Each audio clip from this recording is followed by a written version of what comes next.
السلام عليكم ورحمة الله وبركاته إن الحمد لله وحده والصلاة والسلام على من لا نبي بعده যাবতীয় হামদ ও তারিফ প্রশংসা আল্লাহ সুবহানাহু তাআলার জন্য, যার অশেষ রহমতে আপনাদের সম্মুখে অনেক দিন পর উপস্থিত হতে পেরে আল্লাহ সুবহানাহু তাআলার শুকরিয়া আদায় করছি। আলহামদুলিল্লাহ। যে মহান আল্লাহ সুবহানাহু তাআলা দয়াময়, কৃপাধীন একমাত্র মালিক, যিনি আমাদেরকে দয়া করেছেন, রহমত করেছেন, সে রবের আবার প্রশংসা জ্ঞাপন করছি। আলহামদুলিল্লাহ। অতঃপর দরুদ সালাম বর্ষিত হোক তার প্রিয় হাবিব মুহাম্মদ সাল্লাল্লাহু আলাইহি ওয়াসাল্লামের উপর। সম্মানিত উপস্থিতি, আপনারা যেখান থেকে দেখছেন শুনছেন, সবাইকে অন্তরের অন্তঃস্থল থেকে আমরা ধন্যবাদ, মোবারকবাদ জানাচ্ছি। সাথে সাথে রহমান ইসলামিক পয়েন্টের পক্ষ থেকে জানাই অনেক অনেক অভিনন্দন ও শুভেচ্ছা। সম্মানিত উপস্থিতি, অনেক দিন পর আসলাম, এই জন্য কি কিছু একটা আপনাদের সম্মুখে উপস্থাপন করব না? অবশ্যই আসুন না, সে মহান আল্লাহ সুবহানাহু তাআলার শুকরিয়া আদায় করি। আলহামদুলিল্লাহ, যিনি আপনাকে আমাকে আবারও সামনাসামনি বসার সুযোগ করে দিয়েছেন। এই জন্য আল্লাহ সুবহানাহু তাআলার শুকরিয়া, আরও একবার শুকরিয়া আদায় করছি। আলহামদুলিল্লাহ, আলহামদুলিল্লাহ, কুল্লু হালিন আলহামদুলিল্লাহ। মুহাম্মদ সাল্লাল্লাহু আলাইহি সাল্লাম শিক্ষা দিয়েছেন, সর্ব অবস্থায় তোমরা আল্লাহ সুবহানাহু তাআলার শুকরিয়া আদায় করবে। আল্লাহ সুবহানাহু তাআলা তেমনই বলেছেন, তোমার রবের প্রশংসা করবে, তোমার নিয়ামত বাড়িয়ে দিবে। যদি আমরা রবের প্রশংসা করি, গুণকীর্তন করি, তারিফ করি, প্রশংসা করি, তাহলে আল্লাহ সুবহানাহু তাআলা আপনার নিয়ামত বাড়িয়ে দিবেন। আসুন না, সেই রবের প্রশংসা করি, আরও একবার করি। আলহামদুলিল্লাহ। এবার আসুন, ছোট্ট একটি ঘটনা। যদি আমরা তেমনই হতে পারি ওই ব্যক্তির ন্যায়, যে ব্যক্তি সর্বদা সবসময় আল্লাহ সুবহানাহু তাআলার প্রশংসা করে, এই মর্মে সচ্ছলতা থাকলেও প্রশংসা করে, অসচ্ছলতার ভিতরে থাকলেও প্রশংসা করে, সুখে থাকলেও প্রশংসা করে, দুঃখে থাকলেও প্রশংসা করে। এমনকি অসুস্থতার ভিতরেও যদি সেই ব্যক্তি, সেই মুমিন আল্লাহ সুবহানাহু তাআলার প্রশংসা করে, তাহলে কতই না উত্তম।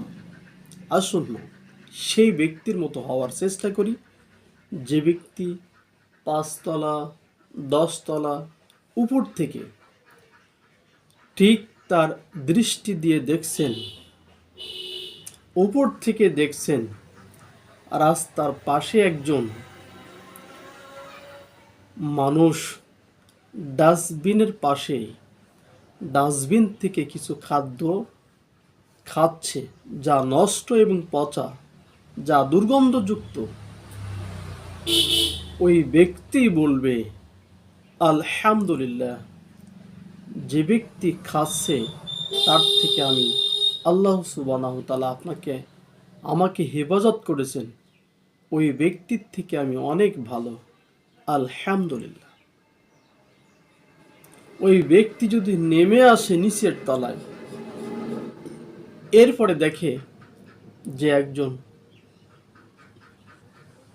পথচারী একজন অসুস্থ ব্যক্তিকে অ্যাম্বুলেন্সে নিয়ে যাচ্ছে, গাড়িতে নিয়ে যাচ্ছে, অসুস্থ, হাসপাতালে যাবে। যে ব্যক্তি বা যারা দেখছেন একজন অসুস্থ ব্যক্তিকে নিয়ে যাচ্ছে হাসপাতালে অথবা চিকিৎসার জন্য, যারা দেখছেন তারা বলবে আলহামদুলিল্লাহ, ওই ব্যক্তির থেকে আল্লাহ সুবহানাহু ওয়া তাআলা আমাকে অনেক ভালো রেখেছেন। যখনই সে হাসপাতালে, ক্লিনিকে যখন পৌঁছায়, ঠিক তেমনই কিছুক্ষণ পর, বেডে যাওয়ার পর, ভর্তি হওয়ার পর লোকটা মারা গেল। যারা জীবিত আছে, যারা দেখছেন, তারা বলবেন যে আলহামদুলিল্লাহ, যে ব্যক্তি মারা গেল তার থেকে আমি অনেক ভালো আছি, আলহামদুলিল্লাহ। যে ব্যক্তি বেডে শুয়ে আছেন সে অনুতপ্ত হবে, দেখবে যে ব্যক্তি চলে গেল তার থেকে এখন আমি জীবিত আছি, তার থেকে অনেক ভালো আছি, আলহামদুলিল্লাহ। বলছিলাম, প্রতিটা মুহূর্তে যদি আপনি এমনিভাবে চিন্তা, ফিকির, গবেষণা করেন, তাহলে সে মহান রব আল্লাহ সুবহানাহু ওয়া তাআলার শুকরিয়া আদায় করতে পারবেন। বলছিলাম, এ মর্মে আল্লাহ সুবহানাহু ওয়া তাআলা আপনাকে, আমাকে, প্রত্যেক মোমেনাকে অসুস্থতা দিয়ে, বিপদ দিয়ে, মুসিবতের ভিতরে দিয়ে আল্লাহ সুবহানাহু ওয়া তাআলা পরীক্ষা করে থাকেন। কোনো ব্যক্তি, কোনো মুমিন যদি সর্বপ্রথম সবর করে, আল্লাহ সুবহানাহু ওয়া তাআলা যখন তাকে বিপদ দিবেন, আপদ দিবেন, মুসিবত দিবেন, পরীক্ষা করবেন, ঠিক তখন যদি সেই ব্যক্তি ধৈর্য ধারণ করে, তাহলে বিপদ আপদের মাধ্যমেই আল্লাহ সুবহানাহু ওয়া তাআলা তাকে গুনাহ মুছিয়ে দেন। সুবহানাল্লাহি ওয়া বিহামদিহি সুবহানাল্লাহিল আযীম। এখানে আমরা একটি কথা স্পষ্ট বুঝতে পারলাম, সেটা হলো, যদি আল্লাহ সুবহানাহু ওয়া তাআলা কোনো মুমিন ব্যক্তিকে পরীক্ষা করেন বিপদ দিয়ে, মুসিবত দিয়ে, সে ব্যক্তি যদি ধৈর্য ধারণ করে, এমনকি সবর করে, তাহলে ওই বিপদ, আপদ, মুসিবত, এই মুসিবতের বিনিময়ে সে গুনাহমুক্ত হয়ে যায়। সুবহানাল্লাহি ওয়া বিহামদিহি সুবহানাল্লাহিল আযীম। কোরআন কারীমে আল্লাহ সুবহানাহু ওয়া তাআলা বলছেন, ওয়ালা নাবলুওয়ান্নাকুম বিশাইইম মিনাল খাউফি ওয়াল জু' ওয়া নাকসিম মিনাল আমওয়ালি ওয়াল আনফুসি ওয়াস সামারাত ওয়া বাশশিরিস সাবিরিন। আল্লাহ সুবহানাহু ওয়া তাআলা কখনো পরীক্ষা করে থাকেন, কখনো ভয়, ভীতি, ক্ষুধা, ফসল বিনষ্টের মাধ্যমে আল্লাহ সুবহানাহু ওয়া তাআলা মুমিনদেরকে পরীক্ষা করে থাকেন। কখনো ভয় দিবেন, কখনো ক্ষুধা দিবেন, কখনো দারিদ্রতা দিবেন, কখনো মৃত্যু দিবেন, কখনো ফসলাদি বিনষ্টের মাধ্যমে তিনি পরীক্ষা করবেন। ঠিক যদি মুমিন হয়, তখন তারা যেন বলে, ক্বালু ইন্না লিল্লাহি ওয়া ইন্না ইলাইহি রাজিউন, যে আমরা আল্লাহ সুবহানাহু ওয়া তাআলার পক্ষ থেকে আসছি, তার দিকেই প্রবর্তন হবে, তার দিকে আমাদেরকে ফিরে যেতে হবে। এটা যেন তারা বলে, সবর করে। এজন্য আমরা সবর করব এবং আল্লাহ সুবহানাহু ওয়া তাআলা শিখানো দোয়া, সেটা আমরা বারবার আবৃত্তি করার চেষ্টা করব, ইন্না লিল্লাহি ওয়া ইন্না ইলাইহি রাজিউন। আসুন, তেমন একটা বাস্তবতা ঘটনা, সেটা হলো এই, আল্লাহ সুবহানাহু ওয়া তাআলা বলছেন, কুল্লু নাফসিন যায়িকাতুল মাউত। প্রত্যেক প্রাণী, প্রত্যেক জীব, প্রত্যেক সৃষ্টি যার নফস আছে, এমন সকল সৃষ্টি মৃত্যুবরণ করবে। কুল্লু নাফসিন যায়িকাতুল মাউত, প্রত্যেক নফস, প্রত্যেক প্রাণ মৃত্যুবরণ করবে। এরকম আয়াত আল্লাহ সুবহানাহু ওয়া তাআলা কোরআন কারীমের অনেক অনেক জায়গায় করেছেন, বলেছেন। ছোট্ট একটি উদাহরণ এই, আল্লাহ সুবহানাহু ওয়া তাআলা কাউকে কখনো, কোন জায়গায়, কোন সময়ে তাকে মৃত্যু নেবে, একমাত্র আল্লাহ সুবহানাহু ওয়া তাআলা জানেন।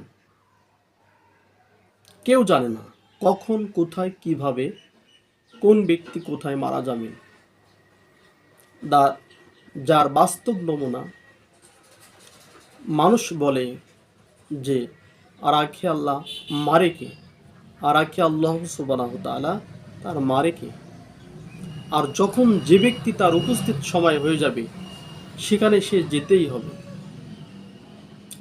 একজন ব্যক্তি হাসপাতালে, একজন ব্যক্তি দাঁড়িয়ে আছেন সিট খালির জন্য, খালি হইলেই সেখানে সে উঠবে। এমত অবস্থায় সিটটা ধরে দাঁড়িয়ে আছে, সিট খালি হইলেই সেই ব্যক্তি উঠে যাবে। কিন্তু আরেক ব্যক্তি বলছেন না, এটা খালি হবে, এটা ওঠে না। যে ব্যক্তি ধরে দাঁড়িয়ে আছেন সেই ব্যক্তি ছেড়ে দিয়ে অন্যটায় চলে গেল। ওই পরপরই আরেকজন রোগী বেডের পরে উপস্থিত। কিছুক্ষণ পর রোগীটা মারা গেল। আল্লাহ সুবহানাহু ওয়া তাআলা ডাকে সাড়া দিলেন, লোকটা চলে গেল। ইন্না লিল্লাহি ওয়া ইন্না ইলাইহি রাজিউন। যে ব্যক্তি সিট ছেড়ে দিয়ে অন্য জায়গায় চলে গেছেন, ওই সিটেই একদিন অবস্থান করার পরে সিটটা আবারও পরিবর্তন হবে, পাশের সিটেই আরেকটি সিট খালি হবে। যে ব্যক্তি সিট ছেড়ে দিয়েছিল সেই ব্যক্তি পাশের সিটটা নেওয়ার জন্য উপস্থিত এবং সব পরিপূরক। যে সিটটা ছেড়ে দিয়ে আসা হলো, ছেড়ে দিল, খালি হলো। কিছুক্ষণের মধ্যেই আরেকজন ব্যক্তি উঠল। সেই ব্যক্তিও তেমনই অনেকক্ষণ পর, দীর্ঘক্ষণ পর, অনেক সময় পার করার পরেও